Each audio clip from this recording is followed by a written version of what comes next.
Hello friends, welcome back to my channel PS Anu. जैसा कि आप सभी लोग जानते हैं कि मैं एक पॉलिटिशियन हूँ और मेरा क्षेत्र भी कानपुर प्रांत ही है। मैं पॉलिटिकल बेस के रिलेटेड वीडियोस को अपने चैनल पर अपडेट करता हूँ। मेरा उद्देश्य कि आप सभी को अपने भारत के संविधान की संपूर्ण जानकारी हो और अनुसूची से लेकर हर एक अनुच्छेद, धारा, ताकि आप लोग उसका अर्थ समझें। संसद में पारित हुए नए अधिनियम क्या हैं और उस अधिनियम को किस कारण बस हमारे संसद में पारित किया गया अपर हाउस या लोअर हाउस के माध्यम से पेश किए गए हैं। ये सभी जानकारी होना आज के समय में बहुत ही महत्वपूर्ण है। तो आज मैं आपको इस वीडियो में बताऊंगा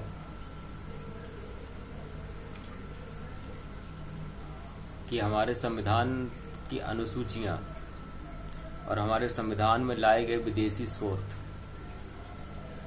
विदेशी शासन से जो हमारे संविधान में लाए गए विदेशी स्रोत क्या हैं, जो दूसरे देश के संविधान से पुटअप किए गए हैं। जैसे कि डेमोक्रेसी, ये ब्रिटिश संसद का रूल है। डेमोक्रेसी, लोकतंत्र, ये लोकतंत्र हमारे भारत का नहीं था।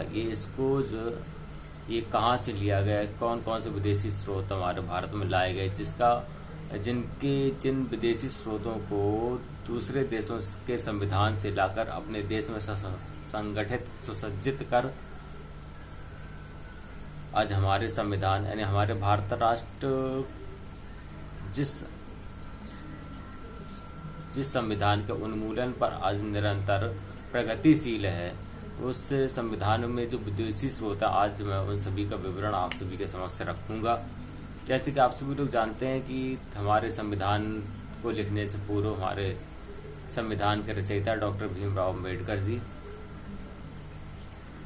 जिन विदेशी शिक्षाओं मतलब दूसरे राष्ट्र से शिक्षा इन्होंने ग्रहण की, और कई सारे ऐसे तथ्य थे जो उन्होंने दूसरे राष्ट्रों के संविधान से उन्मूलन किए।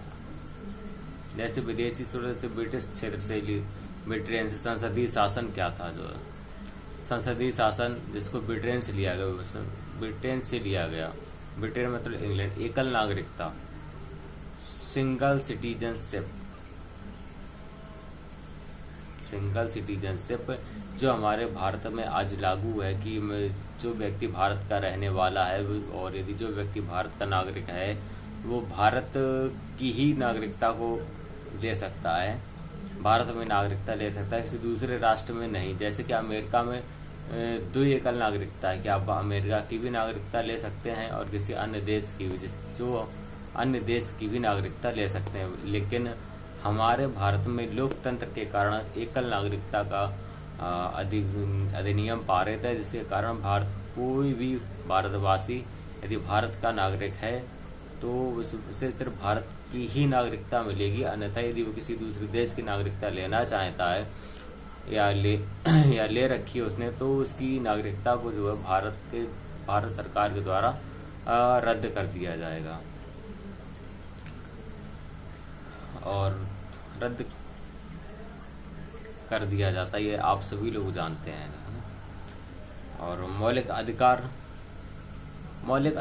क्या है? मौलिक अधिकार वे अधिकार है जिनके कारण आज हम किसी छोटी से छोटी चीज पर या किसी बड़ी से बड़ी चीज पर अपना प्रभुत्व स्थापित कर पाते हैं। उसको हम मौलिक अधिकार कहते हैं। छोटी से छोटी या बड़ी से बड़ी चीज पर हम अपना आधिपत्य यानी कि अपना अधिकार स्थापित कर पाते हैं, उसको मौलिक अधिकार कहते हैं। मौलिक अधिकार इसको कहाँ से लिया गया, इसका उद्देश्य क्या था लेने का? इसका उद्देश्य ये था कि ताकि आज के जब संविधान की रचना हो रही तो उसमें इन सभी विदेशी स्रोत, विदेशी संविधान से कुछ इन तथ्यों को लेने का उद्देश्य था कि हमारा संविधान भी उन राष्ट्रों की तरह एक सुसंगठित संविधान बन सके, ताकि भारत राष्ट्र में किसी भी प्रकार का कोई किसी भी प्रकार की कोई भी अधिवेशन यानी कि किसी प्रकार की शिकायत ना हो। हमारे भारतीय नागरिक सभी शांतिपूर्वक ढंग से अपने भारत राष्ट्र में रहें और भारत के संविधान की हर एक संवैधानिक स्वरूप में रहकर अपने भारत राष्ट्र यानी भारत सरकार के द्वारा बनाए गए नियमों का पालन करें और उस नियमों के अंतर्गत अपने जीवन को तत्परता से जीवन यापन करें। जो कुछ स्रोत जैसे राष्ट्रपति का होना, उपराष्ट्रपति का होना, है ना, और राष्ट्रपति और उपराष्ट्रपति का निर्वाचन के साथ साथ यदि राष्ट्रपति और उपराष्ट्रपति के द्वारा कोई त्रुटि हो जाती है या उसके द्वारा संविधान की अवहेलना की जाती है तो उस राष्ट्रपति को हम अपने उसके पद से किस तरह हटाएंगे, उस राष्ट्रपति और उपराष्ट्रपति को हटाने की प्रक्रिया जिसको कहा जाता है इम्पीचमेंट यानी महाभियोग प्रक्रिया, जिसको कहा गया है महाभियोग प्रक्रिया, ताकि हमारे संविधान को एक ये समझा जा सके कि भारतीय संविधान का अवमूलन एक बहुत ही अच्छे ढंग से और सुचारू रूप से किया जाना चाहिए, ताकि जिस पे संविधान की अवहेलना न हमारे संविधान की अवहेलना ना हो और अवहेलना करने वाले व्यक्ति को तत्परता से दंडित किया जा सके। और यदि वो किसी सत्ता रूपी किसी पद पर या प्रशासनिक रूप से किसी पद पर अधीनस्थ है यानी उस पद पर बैठा हुआ है तो उसको उसके पद से हटाने की प्रक्रिया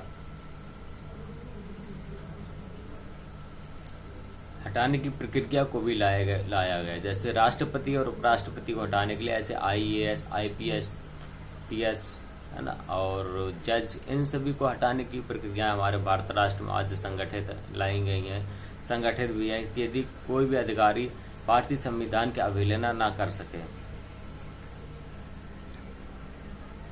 हमारे अब लोग कहते हैं कि मौलिक कर्तव्य क्या है।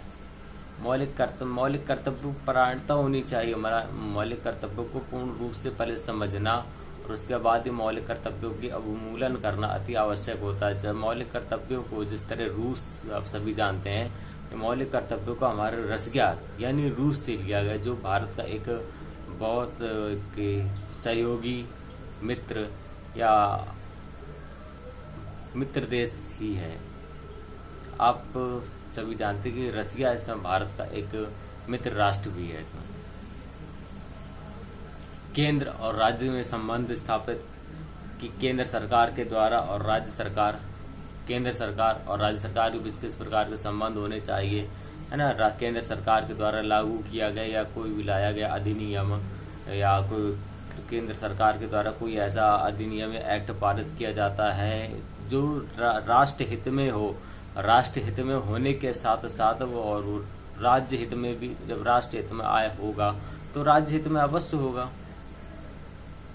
और यदि राज्य सरकारें उस पर कोई आपत्तिजनक अपनी आपत्ति जता रही हैं तो उनके द्वारा आपत्तिजनक तथ्यों को सुनकर यदि कोई त्रुटि है अधिनियम में तो केंद्र सरकार उसमें बदलाव लाएगी, उस अधिनियम को में बदलाव लाने का प्रयास करेगी ताकि जिस बार उस अधिनियम को पूर्ण रूप से भारत राष्ट्र में जो लागू किया जा सके।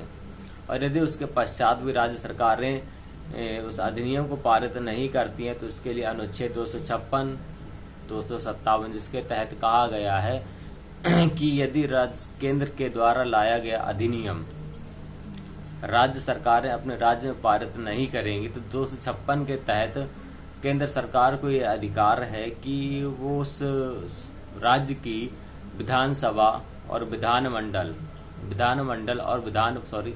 विधानसभा या विधान परिषद दोनों को भंग करने की शक्ति केंद्र में निहित है।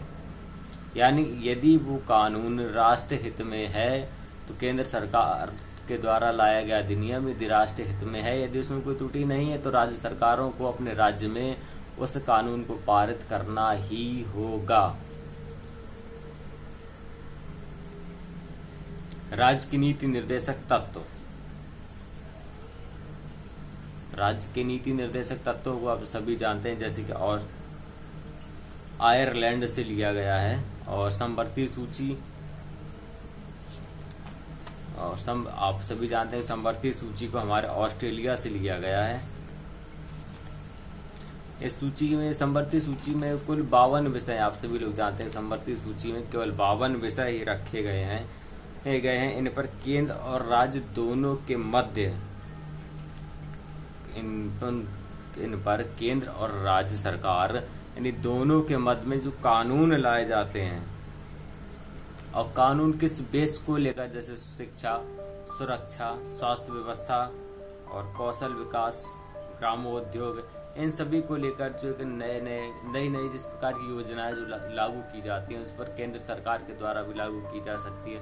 राज्य सरकार अपनी खुद की योजनाएं भी लागू कर सकती हैं, ताकि वह अपने राज्य में, और केंद्र सरकार पूरे राष्ट्र में अपने राज्यों के माध्यम से, राज्य सरकारों के माध्यम से मिलकर अपने हर एक शहरी से लेकर ग्रामीण क्षेत्रों में जो है एक ग्रामीण क्षेत्रों को उत्थान या तत्परता के साथ विकासशील यानी प्रगतिशील बना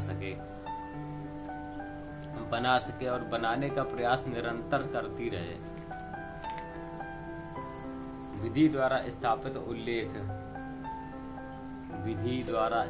उल्लेख यानी हमारे विधि यानी हमारे संविधान के द्वारा जो लिखित उद्देश्य हैं, उन उद्देश्यों को मुख्य रूप से लागू करना या पढ़ा जाना, ये की विवेचना हो जो जापान से लिया गया था।